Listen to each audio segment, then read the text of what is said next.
आप देख रहे हैं तज्जियों, तबसरों और अहम तरीन खबरों पर मुश्तमिल पाकिस्तान का सबसे मुस्तनद और मोतबर न्यूज शो दुनिया मेहर बुखारी के साथ। अस्सलाम वालेकुम एंड गुड इवनिंग। मैं हूं मेहर बुखारी। चेयरमैन सेनेट के प्रोडक्शन ऑर्डर पर अमल दरामद ना होना पार्लियामेंट की तौहीन है या फिर किसी फरीक के इख्तियार का तयन? आज ऐवान बाला में एक बार फिर पार्लियामेंट के इस्तेहकाक पर सवाल उठा। गुज़िश्ता रोज चेयरमैन सेनेट यूसुफ रज़ा गिलानी ने कोट लखपत जेल में 18 माह से कैद पाकिस्तान तहरीक इंसाफ के सेनेटर एजाज चौधरी के प्रोडक्शन ऑर्डर जारी किए। ऑर्डर्स में लिखा गया कि चेयरमैन सेनेट जरूरी समझते हैं कि सेनेटर एजाज चौधरी की ऐवान बाला के इजलास में शिरकत को यकीनी बनाया जाए। गिलानी साहब, आप कस्टोडियन ऑफ द हाउस है सर। सेनेटर जो एजाज चौधरी, उनकी प्रोडक्शन ऑर्डर जारी नहीं किए गए। मैंने प्रोडक्शन ऑर्डर जारी कर दिया। सर, क्या कोट लखपत जो जेल के जो सुपरिटेंडेंट है वो चेयरमैन सेनेट से ज्यादा पावरफुल है? Minister will be present in the house. Senator Ejaz Chaudhry के प्रोडक्शन ऑर्डर की कॉपियां सेक्रेटरी दाखिला, चीफ सेक्रेटरी पंजाब और मुतलका हुकाम को जारी की गई। कोट लखपत जेल की इंतजामिया का मौकफ है कि सेनेटर एजाज चौधरी के प्रोडक्शन ऑर्डर लेकर आने वाली पुलिस जेल इंतजामिया को मिले बगैर वापस रवाना हो गई। जेल इंतजामिया का कहना है कि हमें एजाज चौधरी के प्रोडक्शन ऑर्डर मौसूल ही नहीं हुए। जेल के मरकजी दरवाजे से इस्लामाबाद पुलिस की टीम वापस रवाना हो गई। इंतजामिया का कहना है कि जो भी अहकामात मौसूल करवाए जाएंगे मनोअन अमल दरामद होगा।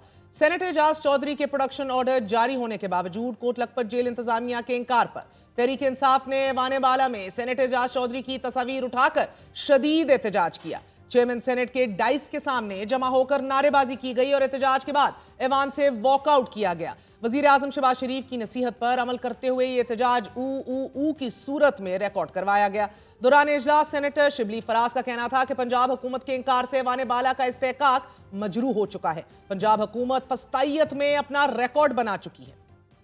हुकूमत पंजाब नहीं चाहती कि वो यहाँ पे आए। पंजाब हुकूमत की इतनी हैसियत नहीं है कि वो एक अपर हाउस के चेयरमैन की उसके अहकामात को नजरअंदाज करे। इस हाउस की जो बेतौकीरी हुई है कि चेयरमैन सेनेट जो कि हमारे कस्टोडियन हैं, उनके लेटर को कोई अहमियत नहीं दी गई। ये पूरे हाउस की कंटेम्प्ट है जी। ये पूरे बिल्कुल इसको बिल्कुल बर्दाश्त नहीं कर सकते। ये इसमें सिर्फ अनएक्सेप्टेबल। बिल्कुल।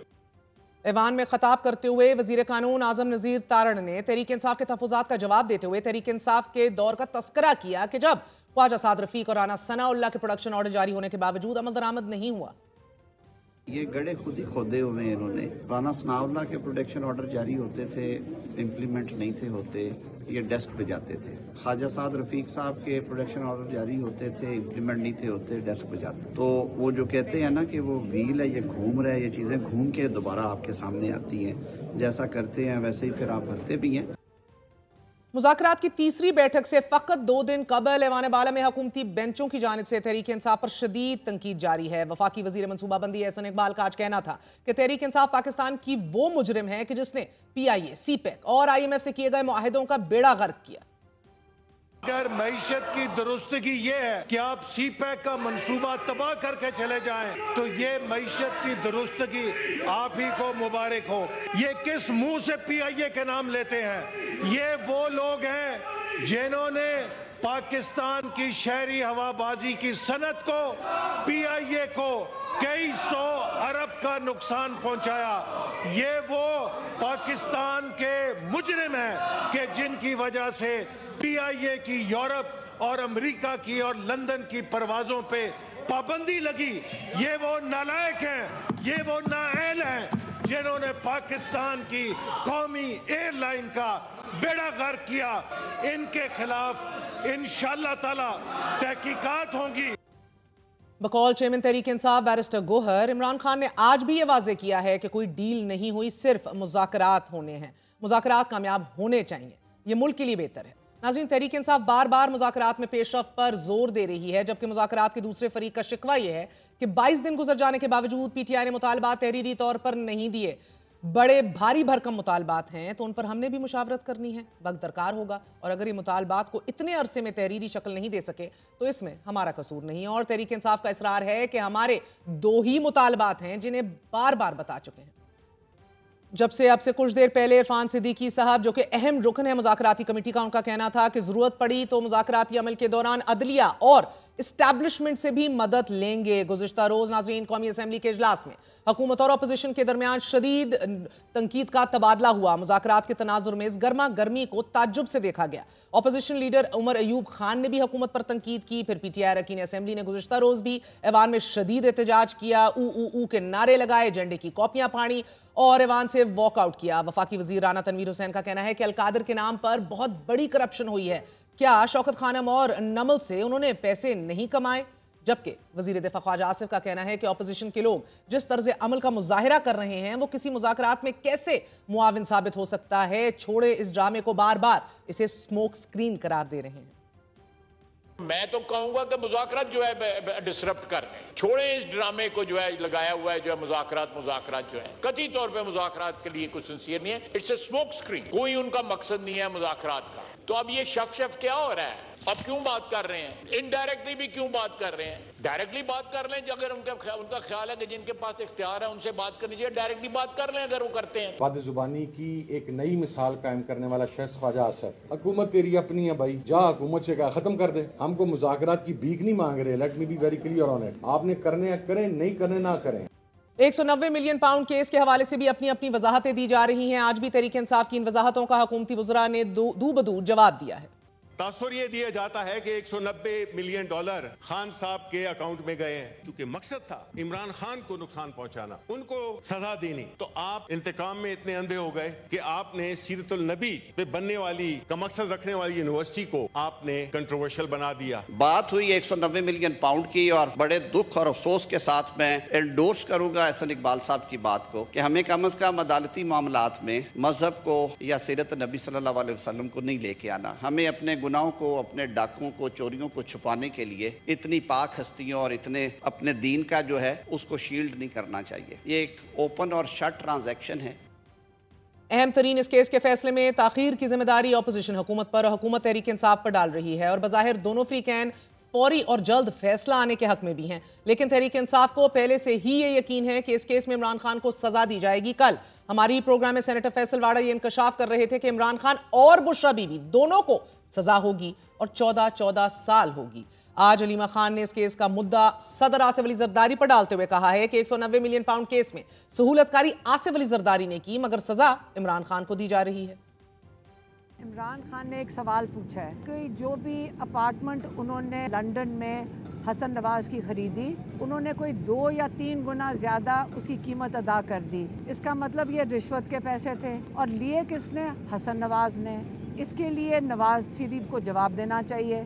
जो फाइन लगा था, जो सुप्रीम कोर्ट उनसे मांग रही थी, कोई कितनी 400 प्लस अरब, वो सहूलतकारी थी आसिफ अली जरदारी की। तो अब जब ये दोनों बीच में हैं, सजा किसके लिए बन रही है? इमरान खान की। और वो क्या सजा मिल रही है कि आपने एक ऐसी फलाही इदारा क्यों बनाया जिसमें सीरत-उन-नबी पढ़ाया जा रहा है। इमरान खान इंतजार कर रहे हैं कि सजा दो और इनको समझ नहीं आ रही कि उस सजा के लिए अब केस क्या बनाएंगे।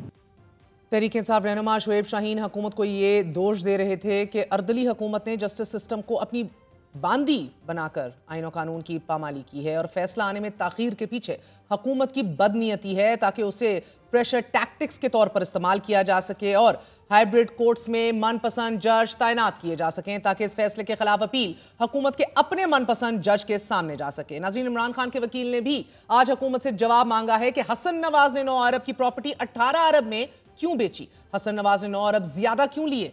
190 मिलियन का यह मामला अब कानून से ज्यादा सियासी हो चुका है और इस पर 2 तरफा सियासत की जा रही है और एक फरीक वो भी है कि जो मुज़ाकरात का बराह रास्त हिस्सा नहीं मगर उसकी राय में गलती पर माफी जरूरी है। ISPR से जारी बयान के मुताबिक army chief general Syed Asim Munir साहब ने खैबर पख्तूनख्वा के सियासी कायदीन से पेशावर में बातचीत की और उनका कहना था कि हमारी पॉलिसी सिर्फ और सिर्फ पाकिस्तान है। जनरल आसिम मुनीर का कहना है कि अवाम और फौज के दरमियान एक खास रिश्ता है। इस रिश्ते में किसी खलीज का झूठा बयानिया बुनियादी तौर पर बैरून मुल्क से एक मखसूस एजेंडे के जरिए चलाया जाता है। इंसान खता का पुतला है, हम सब गलतियां करते हैं, लेकिन इन गलतियों को ना मानना और इनसे सबक ना सीखना उससे भी बड़ी गलती है। बात करेंगे, हमारे साथ मौजूद हैं मुशीर वजारत कानून बैरिस्टर अकील मलिक साहब, साथ दे रहे हैं इमरान खान साहब के वकील फैसल चौधरी। आप दोनों का बहुत बहुत शुक्रिया। अस्सलाम वालेकुम। पहले पहल तो बैरिस्टर साहब ये फरमाए दीजिएगा कि क्या इस मुल्क में चेयरमैन सेनेट के जो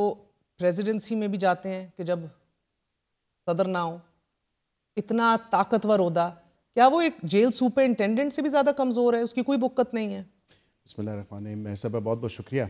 बिल्कुल ऐसा नहीं है, और प्रोडक्शन ऑर्डर जो जारी किया वो चेयरमैन सेनेट ने ही किया। इसी तरह आपको याद होगा कि पिछले कुछ माह पहले जब गिरफ्तारी हुई थी हाजी इम्तियाज़ साहब की, और हाजी इम्तियाज़ साहब को उनका प्रोडक्शन ऑर्डर जारी किया, और हमने इंश्योर किया, स्पीकर साहब ने as custodian of the house ensure किया। उस टाइम भी सिक्योरिटी की वजूहत थी, उस टाइम भी इस तरह के मामला थे। ये सिक्योरिटी की वजह से नहीं लेकर आया, आपको लग रहा है? मैंने तो यही सुना है, in one of the other programmes उन्होंने कहा कि सिक्योरिटी की वजूहत थी, बट सेनेट का अब इजलास चल रहा है।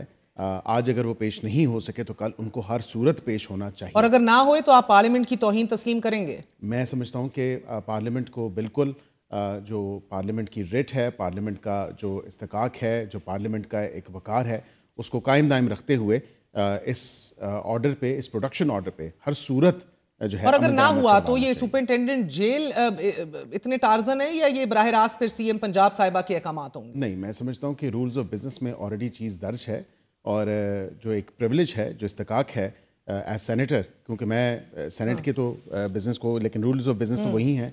हमारा तो नेशनल असेंबली के साथ ज़्यादा मामला है, और as member of National Assembly बाला है, पार्लियामेंट तो बहुत ही मुकद्दस है, मगर मेरा मतलब है यू विल एक्सेप्ट कि ये तौहीन है पार्लियामेंट की, एंड यू विल एक्सेप्ट कि ये भाई आप इस्तिकाक मजरू हो रहा है, ये मानेंगे? आज तो नहीं आई विल एक्सेप्ट के इस्तिकाक मजरू हो रहा है, बिल्कुल। आई विल एक्सेप्ट के ये इसकी ऐवान की तौहीन है, लेकिन अगर कल तक वो ना प्रोड्यूस, अगर कल तक वो प्रोड्यूस ना हो, कितने चांसेस हैं उनको कल तक प्रोड्यूस कर दिया जाएगा फैसल चौधरी साहब? क्योंकि बैरिस्टर साहब कह रहे हैं कि ये सिक्योरिटी खदशात की बिना पर उनको आज नहीं प्रोड्यूस किया गया।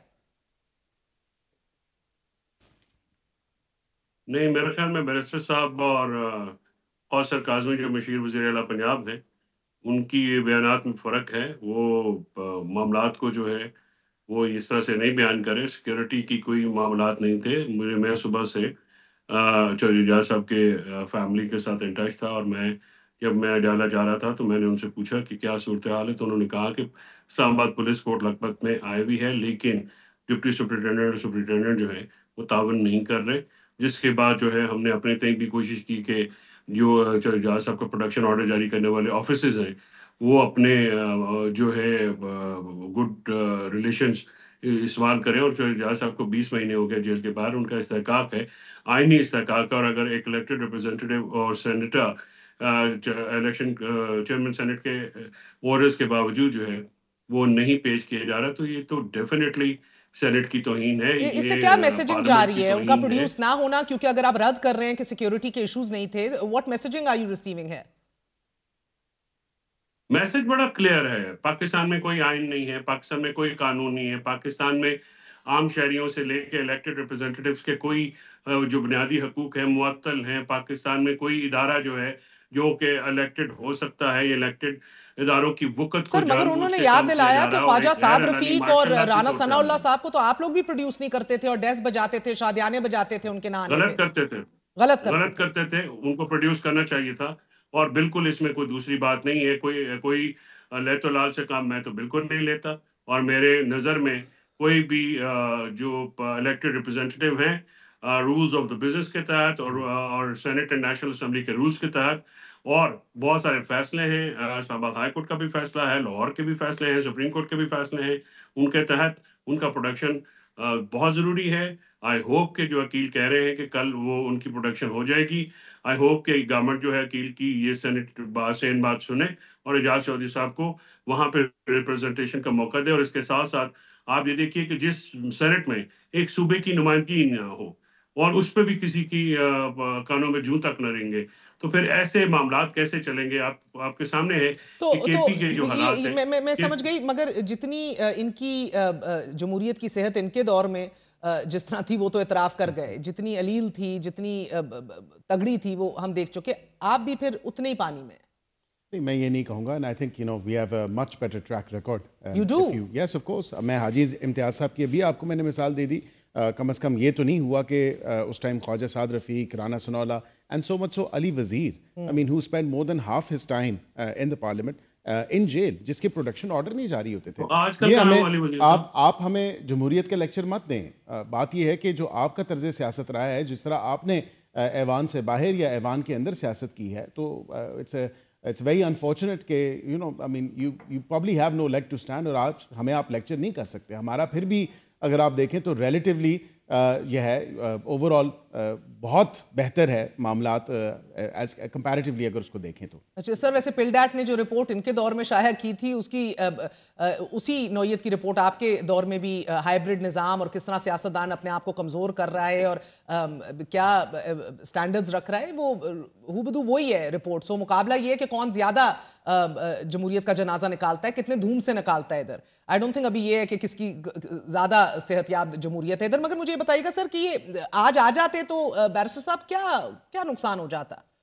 देखिए कोई नुकसान नहीं होता, और मैं आपसे यही कह रहा हूँ कि on the floor of the house law minister साहब ने भी इसको एड्रेस किया। और एंड यू आर श्योर कि इसमें सीएम पंजाब या पंजाब हुकूमत का कोई लेना देना नहीं है? उनका कोई लेना देना नहीं है। एंड आई डोंट थिंक कि जो है आप भी ये वसूल से कह सकते हैं फैसल चौधरी साहब? नहीं, इसमें डेफिनेटली हुकूमत पंजाब मुलव्वस है और उन्होंने ये जानबूझ के जो ये नहीं किया। इनका जमहूरियत से तो कोई वास्ता ही नहीं है। मुस्लिम लीग नवाज की पैदावार ज़ियाउल हक साहब के गमले में हुई है।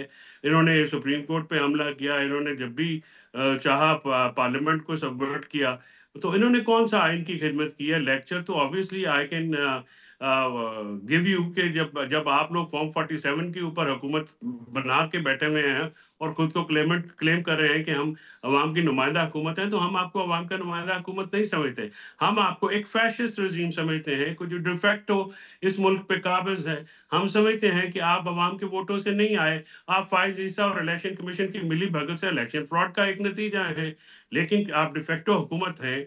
इसके ऊपर जो डिजोरे हम आपको तस्लीम नहीं करते। तो फिर इसी फैशिस्ट हुकूमत से मुज़ाकरात की दुआइयां भी देते रहते हैं सर। मैं तो समझने से कासिर हूँ, आप रोज मिलते हैं इमरान खान से, ऑलमोस्ट रोज वो कहते हैं कि इनको मानते भी नहीं है, ये जाली भी हैं, फैशिस्ट भी हैं, मगर बात इन्हीं से करनी है, मुज़ाकरात चलते रहे। अभी भी उनका यही पैगाम था। उसकी वजह यह है कि हम मुज़ाकरात के अलावा क्या करें? What else we have no other option as a political party. We have to talk. हमारे पास कोई गन्स तो है नहीं, हमारे पास कोई ऐसी बंदूकें तो है नहीं कि जो हम अपने सिटीजन्स के ऊपर चलवा दें या उनको शहीद कर दें। हमने तो बात ही करनी है, बात के अलावा हमारे पास तो कोई ऐसा हम यही बात सर 2.5 साल से आपको समझा रहे थे कि और आप कुछ है नहीं, सियासतदान को एक दूसरे से ही बात करनी थी। मगर बैरिस्टर साहब आज बड़ी दिलचस्प बात की इरफान सिद्दीकी साहब ने। उन्होंने कहा जरूरत पड़ेगी मुज़ाकरात के दौरान तो एस्टैब्लिशमेंट और अदलिया से भी मदद मांगेंगे। क्या मदद मांगी जा सकती है दोनों इदारों से? देखिए अदलिया के हवाले से मैं समझता हूँ कि जो कमीशन की फॉर्मेशन है, ऑफ कोर्स अब क्या वो रिटायर्ड जज होंगे जो उसको हेड करेंगे, कमीशन के हेड अगर कमीशन बनता है बिलफर्ज, because I don't want to go into too much of these details. And committees का भी आपस में बैठना, आपस में डिस्कशन करना, डिस्कोर्स चीज़ों का मामला डिस्कस करना, फिजल आउट करना, और अपोजिशन की कमेटी का हुकूमती कमेटी को कन्विंस करना कि वेदर कमीशन फॉर्म आप किन चीज़ों पर करें और उसके क्या TORs होंगे या क्या निटी ग्रिटीज़ होंगी। तो तमाम तर ये चीज़ें डिस्कस होने वाली हैं। तो ऑब्वियसली वहाँ पे जुडिशरी का तो उनका ये हवाला था, बट दैन अगैन May 9 का जो सारा ये कमीशन मांगते हैं कि May 9 के ऊपर हमें कमीशन दे दिया जाए, लेकिन उसी सांस में जो है कहा जाता है ये फॉल्स फ्लैग ऑपरेशन था and so fourth. And I think बड़ी क्लैरिटी है क्योंकि एमेचर वीडियोस मौजूद हैं, उसके अलावा CCTV मौजूद है। वो क्लैरिटी जितनी आपको है उतनी उनकी भी उधर कन्विक्शन दूसरी साइड पे है। लेकिन मुज़ाकराती अमल में शामिल कर लिया जाए फिर ऑफिशियली। PTI की तो डिमांड ही यही रही है। देखिए ना उनका एस्टैब्लिशमेंट का ना तो इन मुज़ाकरात से कोई लेना है ना अदलिया का भी जिक्र किया। अदलिया की के हवाले से मैं आपको यही बता रहा हूँ कि अदलिया के हवाले से अगर अदलिया से कोई सर्विंग या रिटायर्ड जज कमीशन की फॉर्मेशन अगर होती है एंड देन ऑब्वियसली तो एस्टैब्लिशमेंट से मैं यही अर्ज कर रहा था कि मदद नहीं, I think there needs to be some sort of clarification on this. एक तो इरफान सिद्दीकी साहब इस पर खुद रोशनी डालेंगे, लेकिन जहाँ तक मेरी समझ है वो ये है कि जब आपने फ़ौजी तनसीबात पे जाके हमले किए, 200 से ज़ायद मुकामात पे गए, उसके बाद उसका ब्लैक एंड वाइट एविडेंस मौजूद है, weather that's in the shape of amateur videos और CCTV ऑन डिमांड, जो इमरान खान साहब कहते थे कि जी मुझे CCTV दिखा दिया जाए एंड सो फोर्थ, तो वो CCTV भी सामने आ गया। बट मुद्दई तो जो है वो पाकिस्तान की अवाम है और उसके साथ साथ अफवाज पाकिस्तान भी है। सो ऑफ कोर्स हमने ये देखना है कि इस सारे मामले पे अगर आगे ये बढ़ता है कमीशन का कोई मामला, तो वो किस सूरत में होगा या कैसे होगा, उसके क्या TORs होंगे। बिकॉज ये नहीं हो सकता कि एक तरफ से बयान जारी कर दें कि फॉल्स फ्लैग ऑपरेशन है and then on the second hand they actually keep on persisting with their demand कि हमें कमीशन की फॉर्मेशन भी चाहिए, जब इतना ब्लैक एंड वाइट और क्लियर कट सारा मामला है। ठीक है। सो फैसल साहब, आज वजारत दिफा के वकील ख्वाजा हारिस ने तो आज अदालत में कह दिया है कि प्लानर्स का ट्रायल मिलिट्री कोर्ट्स में ही होगा। हाँ नहीं, ये जो 9 मई का हमारा तो बिल्कुल क्लेम है कि फॉल्स फ्लैग ऑपरेशन है, पॉलिटिकली पिक एंड चूज किया गया है। मौकफ नहीं मान रही मैं, मिलिट्री कोर्ट में इमरान खान के ट्रायल को करीब आते देख रही हूँ, क्या वो भी देख रहे हैं? मेरा ख्याल में आपका अंदाजा गलत है, और मेरा ख्याल में जो आप इससे इन्फर करेंगे वो बिल्कुल ठीक नहीं है। मिलिट्री कोर्ट का ट्रायल अगर होगा इमरान खान साहब का, तो फिर ये एक बहुत बड़ा सवालिया निशान पाकिस्तान के आइन और कानून पर और बैनुल-अक़वामी मुआहदों की खिलाफ वर्जी होगी, जिस पे हुकूमत पाकिस्तान सिग्नेटरी है। और फिर पाकिस्तान ने ये मामलात पे जो $8-9 बिलियन का रिबेट साल में मिलता है, वो भी इन्हीं मुआहदों के जरिए मिलता है। और अगर आप इमरान खान साहब को मिलिट्री कोर्ट के ट्रायल से कोई थ्रेट करना चाहते हैं, तो एक तो हम थ्रेटेड नहीं है। ओके, और फैसल मुझे बताइएगा कि इमरान खान साहब से आपकी रोज मुलाकात होती है, क्या अगली नशिस्त में, मुझे सलमान अकरम राजा साहब ने कहा तहरीरी मुतालबात पेश कर देंगे, और अगर जुडिशल कमीशन के ऊपर हामी नहीं भरी गई तो ये तीसरी और आखिरी नशिस्त होगी? Is Imran Khan clear on that, और are these his orders? Imran Khan साहब बिल्कुल इस पर क्लियर है, और हम समझते हैं कि अगर हुकूमत संजीदगी का मुजाहरा नहीं करेगी और जुडिशल कमीशन पे कोई मुस्बत ठोस पेश रफ्त नहीं होगी, तो हमारे लिए मुज़ाकरात का अमल जारी रखना मुश्किल होगा। तहरीरी जो हमारे मुतालबात हैं, उनको तहरीरी शक्ल में अगली मीटिंग में दे दिया जाएगा। जी बैरिस्टर साहब, अगली मीटिंग के अंदर third meeting can be the last, अगर आप जुडिशल कमीशन नहीं बनाएंगे तो? जी बिल्कुल, मैं समझता हूँ कि इनकी तरफ से जो एक रिजिड अप्रोच है या रिजिड सोच है, उसको तब्दील होने की ज़रूरत है। मुज़ाकरात इस तरह नहीं हो सकते कि इतनी रिजिडिटी के साथ आप कहें कि नहीं जी, आइदर इट्स दिस वे और that way and there is no other option और एनी अदर वे फॉरवर्ड। यहाँ पे अब बात यह है कि इरफान सिद्दीकी साहब नहीं, आप वो क्योंकि स्पोक्स पर्सन भी हैं और उन्होंने बात भी की कि ये तमाम तर जो सियासी जमातें हैं जो एक फेडरल हुकूमत का हिस्सा हैं और फेडरल हुकूमत की नुमाइंदगी कर रही हैं या उनके इत्तेहादी हैं, जो कमेटी की एक रिफ्लेक्शन और रिप्रेजेंटेशन को भी शो करते हैं, तो वहाँ पे उन्होंने अपनी जो पार्टीज़ के हेड हैं वो तो खुद डिसीजन लेंगे, जो पार्टीज़ को हेड नहीं कर रहे उन्होंने अपनी क़यादत से भी लेना है डिसीजन। इनकी क़यादत तो क्लियर है ना, जिस तरह फैसल अभी बता रहे थे बैरिस्टर साहब। जी बिल्कुल, इनकी क़यादत क्लियर है, and of course if they have no other choice then to actually speak to us and to talk to us, because ये अब लाख जतन करें, लाख बात करें, आप दोनों मुत्तफिक हैं। वो भी कह रहे हैं हमारे पास और कोई चॉइस नहीं है, आप भी कह रहे हैं इनके पास और कोई चॉइस नहीं है, इस पे तो आप दोनों मुत्तफिक हैं मेरे ख्याल से, because there is no other way forward then for these talks to go ahead. और आई थिंक एक सैनिटी प्रिवेल करनी चाहिए कि इतनी रिजिड पोजीशन या इतनी आपने स्टेटेड पोजीशन ले ली कि कमीशन नहीं बनेगा तो हम बात नहीं करेंगे। This shouldn't be the way forward. बहुत बहुत शुक्रिया बैरिस्टर अकील मलिक, फैसल चौधरी, दोनों मुत्तफिक हैं कि there is no other option, बात तो एक दूसरे से करनी पड़ेगी। इख्तियारात कितने हैं देने को और लेने के लिए, कितनी अभी ताकत है पीटीआई में, बहरहाल ये अगले चंद दिनों में पता लग जाएगा। लेकिन एजाज चौधरी साहब की प्रोडक्शन, बैरिस्टर अकील साहब कह रहे हैं कि कल मुतवक्के है और हो जानी चाहिए, होते देख भी रहे हैं। एक वक्फा लेते हैं, वक्फे के बाद हाजिर हूं।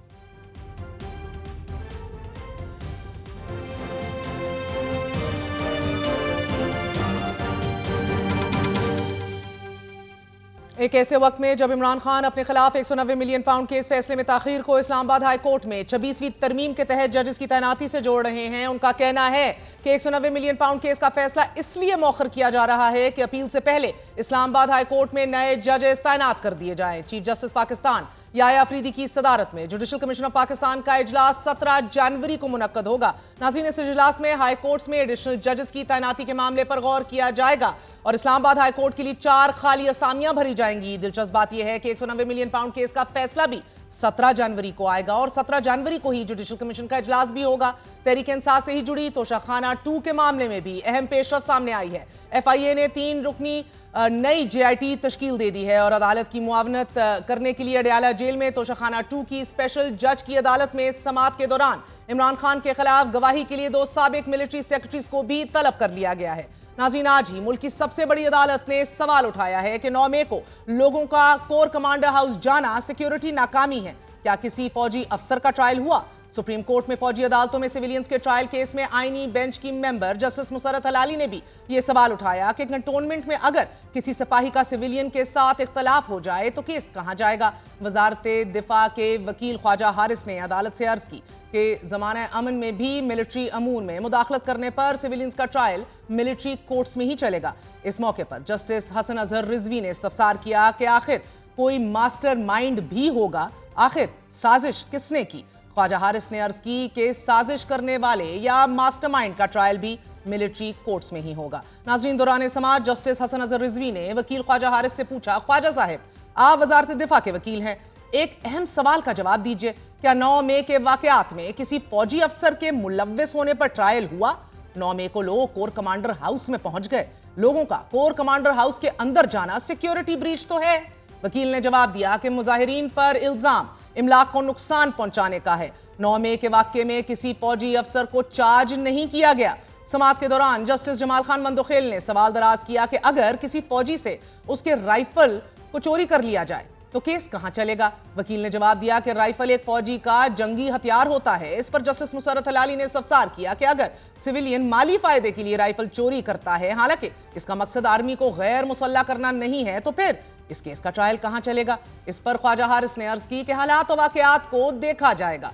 नाज़रीन, इस पर जस्टिस मोहम्मद अली मजहर ने रिमार्क्स दिए कि कौन से जराइम मिलिट्री कोर्ट्स के दायरा कार में आएंगे, इसका ऑफिशियल सीक्रेट एक्ट में जिक्र मौजूद है।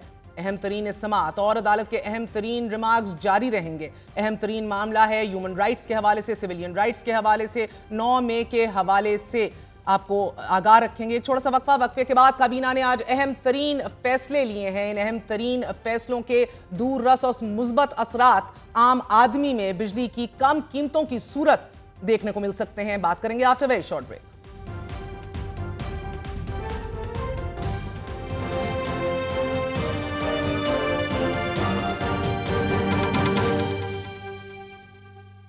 मुख्तलिफ रियासती इदारों को इदारा जाती इस्लाहात के तहत बंद या जम करने के साथ साथ बिजली की कीमतों में कमी लाने और कैपेसिटी पेमेंट्स के बढ़ते बोझ से पीछा छुड़ाने के लिए हुकूमत IPPs के साथ मुसलसल नए मुआहदे कर रही है। आज वजीर आजम शहबाज शरीफ की सरबराही में वफाकी काबीना ने मजीद 15 IPPs के साथ नए मुआहदे की मंजूरी दी है, कि जिसके बाद ये दावा किया जा रहा है कि नए मुआहदे करने से न सिर्फ कौमी खजाने को 500 अरब रुपए से जायद की बचत होगी, बल्कि 10 से 11 रुपए बिजली भी सस्ती हो जाएगी।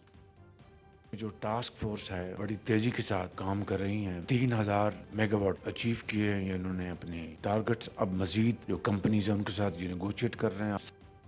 जारी इलामिया के मुताबिक IPPs के साथ नजरसानी शुदा मुआहदों से हुकूमत को 1.4 खरब रुपए की बचत होगी, जबकि सालाना 137 अरब रुपए की बचत होगी। 28 IPPs के साथ मुआहदों पर नजरसानी हो चुकी है। इन तमाम मंजूरियों से सारिफीन को आइंदा सालों में 922 अरब रुपए का फायदा मुतवक्के है। काबीना इजलास में 14 IPPs के मुनाफे और लागत में 802 अरब रुपए की कमी की तजवीज मंजूर की गई और इलामिया के मुताबिक इन IPPs से गुज़िश्ता सालों के इजाफी मुनाफे की मद में 35 अरब रुपए कटौती की जाएगी। इलामिया के मुताबिक टास्क फोर्स बराए पावर डिवीजन ने मजीद 18 IPPs से नजरसानी शुदा मुआहिदों की तजवीज़ पेश की हैं। काबीना इजलास से खिताब करते हुए वजीर आजम ने सरकारी जेनकोस की तरफ से कैपेसिटी पेमेंट्स वसूल करने पर भी हैरत का इजहार किया। सरकारी जो जेनकोस हैं उनका क्या काम है कि वो जनाब कैपेसिटी पेमेंट्स लें, वो सरकार के प्रोजेक्ट्स हैं। फिर जो डॉलराइज जो ले रहे हैं वो भी एक बहुत बड़ा एक चैलेंज है।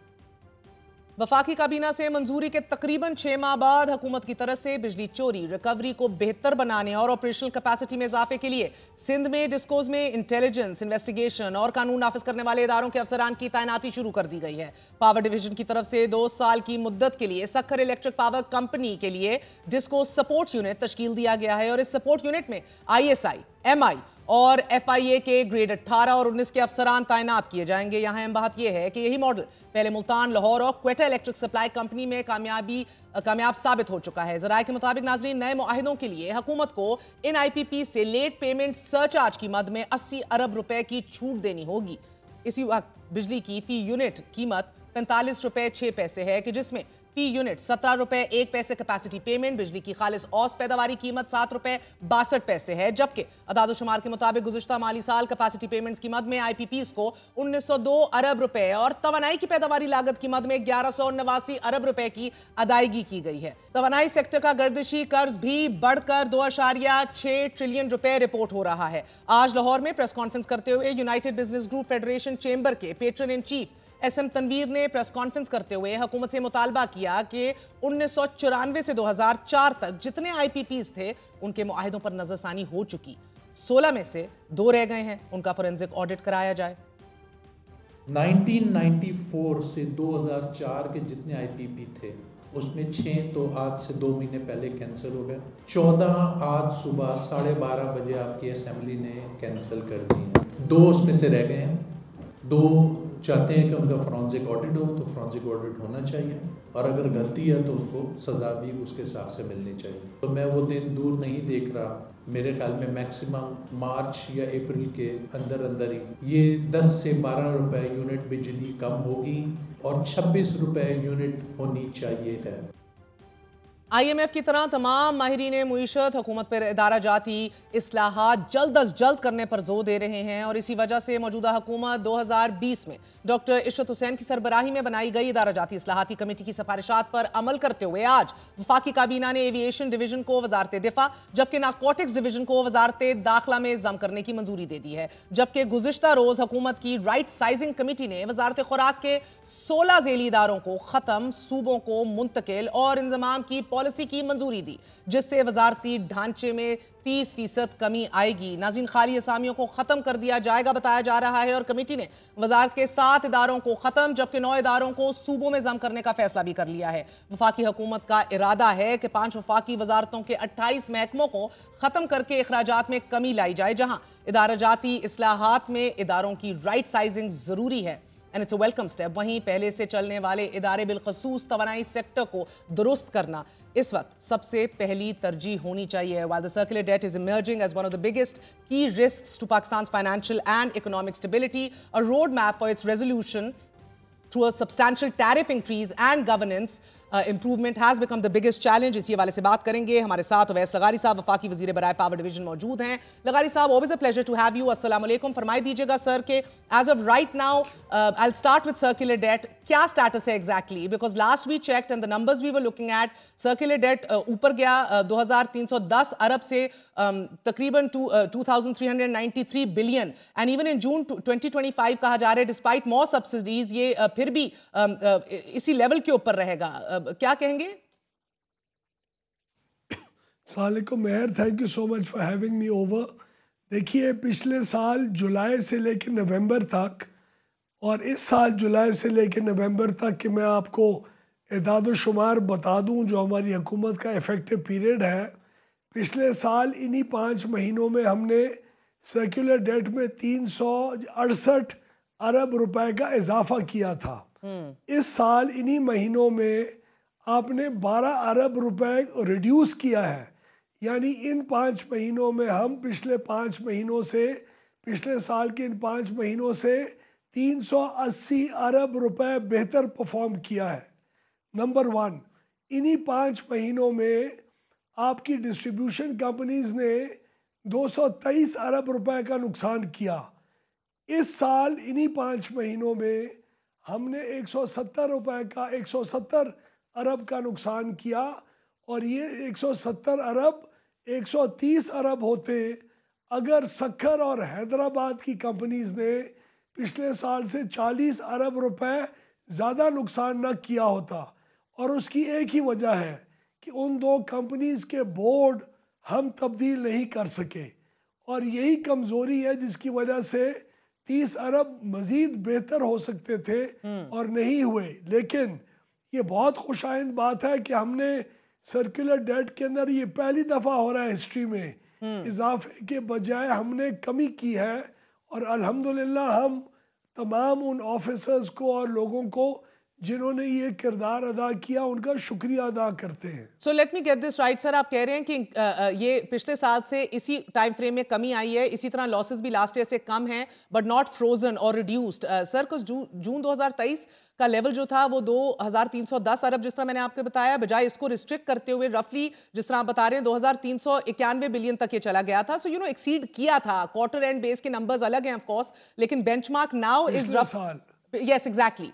But roughly now the benchmark is कि 2351 बिलियन जो है इससे ऊपर जितना जाएगा वो एक्सीड होगा। But are you also, आप ये दावा कर सकते हैं कि जून 2025 में आप ये कह रहे हैं कि इस लेवल से कम होगा सर्कुलर डेट?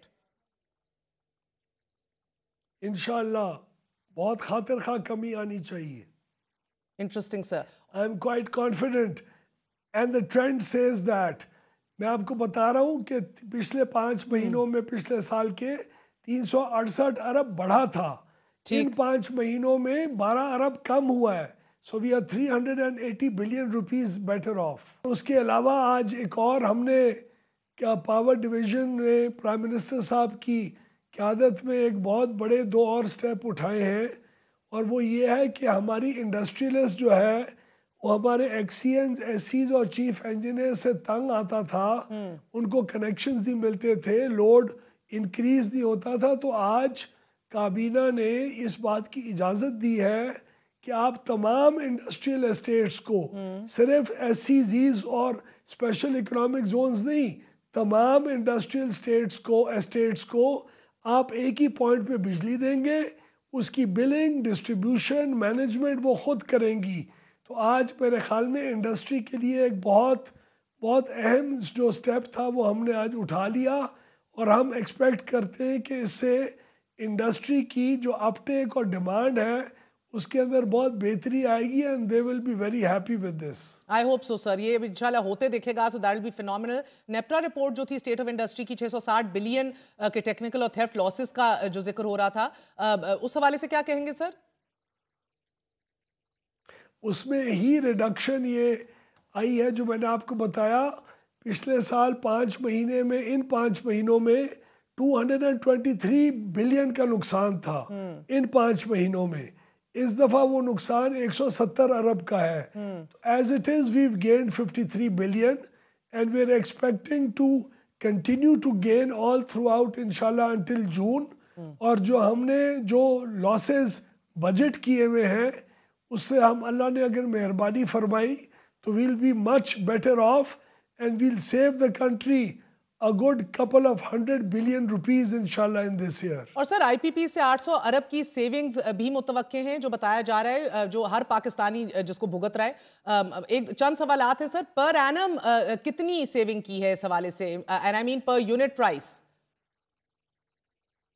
महर इस वक्त 137 अरब रुपए तकरीबन सालाना, और अगले 8 से 10 साल के अंदर 1455 बिलियन रुपीस, 1455 बिलियन रुपीस जो कस्टमर ने, कंज्यूमर ने इनको देने थे, उससे हमने कंज्यूमर को बचाया है, प्रोटेक्ट किया है और कंज्यूमर के लिए सेविंग करके दी है। सर मैं मोटा हिसाब कर रही हूँ, क्या इसका मतलब है कि पर यूनिट प्राइस जो है वो 70-80 पैसा रिड्यूस हुई है?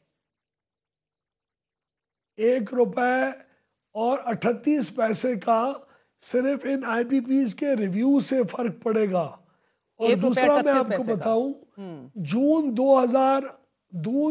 2024 में अगर आपकी बिजली का rate 54 rupees per unit industry का होता था तो वो आज 43 रुपीज़ पर यूनिट है। हम जून 24 से लेके अभी तक 11 रुपए फी यूनिट इंडस्ट्री का रेट नीचे कर चुके हैं।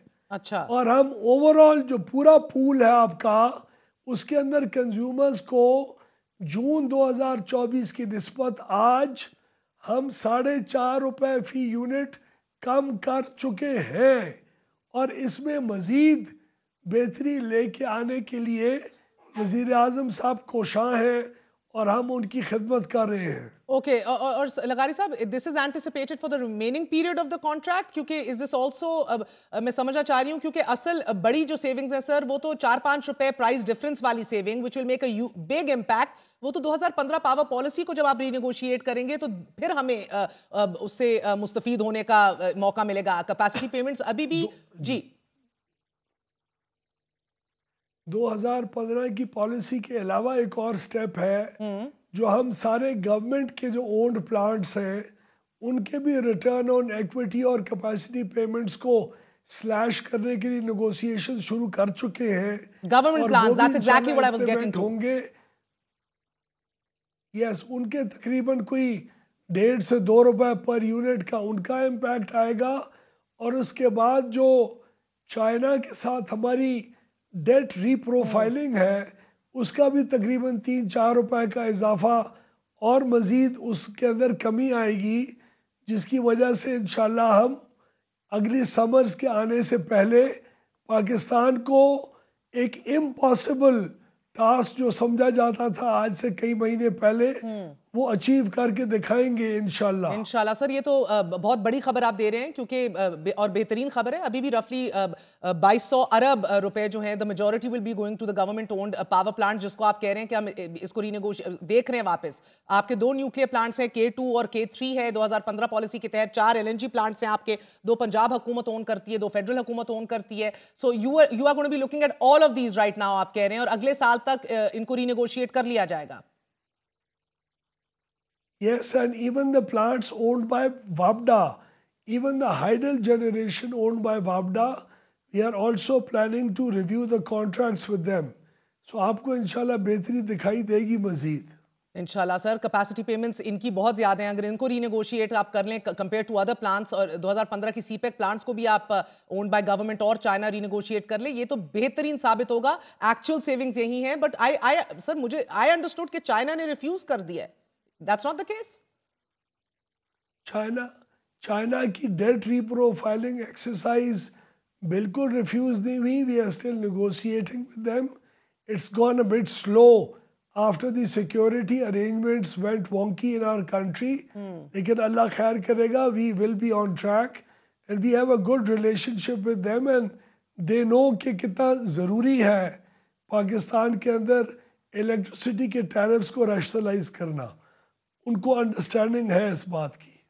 बेहतरीन बात है सर, बिकॉज बिजली के नरखों में सारिफीन की तरफ से जो इतना भारी भरकम बोझ अदा किया जाता है, 2140 अरब रुपए की जो कुल कैपेसिटी पेमेंट्स है, इसमें से तो तकरीबन 1000 बिलियन से जायद का बड़ा हिस्सा सरकारी पावर प्लांट्स को जाएगा, और फिर 707 बिलियन सीपेक की छतरी के नीचे लगाए जाने वाले पावर प्लांट्स ले जाते हैं। So all of this is being renegotiated. I keep on repeating this sir because ये बहुत बड़ी खबर है, अच्छी नवीद है, ये होती देखना हम चाह रहे हैं आने वाले दिनों के अंदर। सर ये बता दीजिएगा, इस सारी सूरत हाल के अंदर इलेक्ट्रिसिटी की प्राइस विदाउट टैक्सेस 50 रुपए फी unit maximum in R category में बात कर रही हूं, मगर determined price over and above 17 रुपए फी यूनिट डोमेस्टिक कंज्यूमर से गवर्नमेंट चार्जेस इजाफी लेता है सब्सिडाइज करने के लिए 300 यूनिट से कम के सारिफीन को। इसको भी आपको क्या एड्रेस नहीं कर लेना चाहिए sir?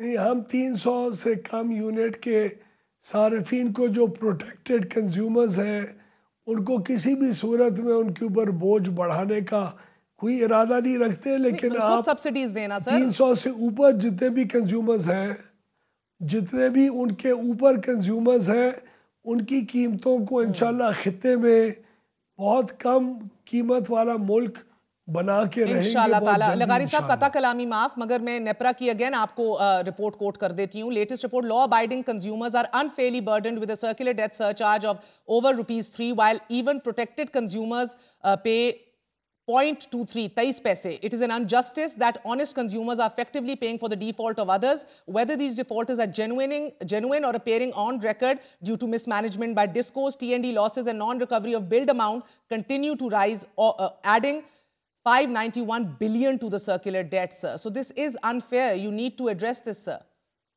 Yes, Mayor. Yes, Mayor. I agree to that. But this is of last year's. This is the last year's report. Yeah, this is precisely what we are trying to now. This is precisely what we are trying to put in order. और इसके बहुत ज़्यादा financial constraints हैं कि आप समझने की कोशिश करें कि हम ना सिर्फ एफिशिएंसीज लेके आ रहे हैं बल्कि उन एफिशिएंसीज को कंज्यूमर के ऊपर ट्रांसलेट भी कर रहे हैं और रिसोर्सेज ढूंढ रहे हैं ताकि ये जो बिजली का शोबा है जिसने इंजन ऑफ इकोनॉमिक ग्रोथ के तौर के ऊपर एक किरदार अदा करना है, इसको हम हर किस्म के बर्डन से रिलीफ दें और इसकी वजह से इंडस्ट्रियल ग्रोथ की तरफ लेके जाए मुल्क को। ठीक है सर। सर ये फरमाई दीजिएगा, इस पूरी सूरत हाल के अंदर अब एक तो गवर्नेंस बेहतर ऑफ कोर्स करनी है आपने, मगर सर आप अब पार्क आर्मी, ISI और FIA का इस्तेमाल कर रहे हैं करप्शन और थेफ्ट लॉसेस को कंट्रोल करने के लिए। Is there anything that you can do, you know, the government should do itself? Whole of the government, no, this is the government. I think the military and the ISI and all these agencies are a part of the government. They're not independent of the government. और इस वक्त मैं you should not be proud of this, हालात हैं, आपको इस पे फख्र नहीं करना चाहिए माज़रत के साथ। No, I am 1000% proud of the fact if I can make a difference using any means available to the state. This is my country. I'm doing it for my country. I understand that, sir. मसला ये है sir कि हर इदारे का अपना काम होता है। आप लोग को गवर्नेंस अपने इख्तियारात और रिसोर्सेज यूज करके करने हैं। Irfan, No, I'm sure. No, I'm sure. अगर मैं अर्ज करूं, let me just put this in context, sir. Irfan, मैंने सबसे पहले महर मेरी मैं अर्ज करूं, मैं आपको एक सेकंड, सबसे पहले मैंने अपने बोर्ड्स चेंज किए। अगर मैंने बोर्ड्स पॉलिटिसाइज रखे होते और सिर्फ इनके ऊपर डिपेंड कर रहा होता, I would have been at fault. I don't consider myself at fault because हमने अपनी जिम्मेवारियां पूरी करने के बाद मुझे जो इनिशियल इम्पेटस एक चाहिए, उसके लिए मैं अगर औरों की हेल्प सीख कर रहा हूँ तो मैं IPPs के लिए तो नहीं हेल्प सीख कर रहा, मैं तो अपने लोगों के लिए कर रहा हूँ। वो चोर जो वैसे कंट्रोल में हमारी बैड गवर्नेंस की वजह से प्रोविंसेस की या कहीं नहीं आ सकते आते, उनके लिए अगर हम इंटेलिजेंस का वो नेटवर्क यूज कर रहे हैं, it's all for the benefit of the consumers. Okay, इसका you know, फायदा if that's how you want to get the work done, मिल रहा है। no problem, sir, no problem. It's just थोड़ा सा मायूसी होती है क्योंकि मुज़ाकरात के हवाले से भी इरफान सिद्दीकी साहब आज कह रहे थे कि ज़रूरत पड़ी तो इदारे की मदद लेंगे, आप भी अपने काम करने के लिए आप लोग इस्तेमाल करते हैं, बट चलें, get the work done sir. Another big question, वज़ीर ख़ज़ाना मोहम्मद औरंगज़ेब ने रवा माही ये प्रेस कॉन्फ्रेंस करते हुए ये कहा कि हम 80 में से 40 डिपार्टमेंट्स को शट डाउन कर देंगे। वज़ीर आज़म भी जो है वो कफ़ायत शायरी और कटिंग डाउन के ऊपर काम कर रहे हैं, आज भी डिपार्टमेंट्स को जम किया गया। The bigger question is sir कि ये गवर्नमेंट व्हीकल पूल से होने के बावजूद FBR जैसे इदारा जिसे टैक्स हदफ हासिल करने में 386 अरब रुपए के शॉर्टफॉल का सामना है, वो इसके लिए 6 अरब रुपए मालियत की गाड़ियां खरीदने की उसकी क्या जरूरत महसूस हो रही है? लॉजिक क्या है सर?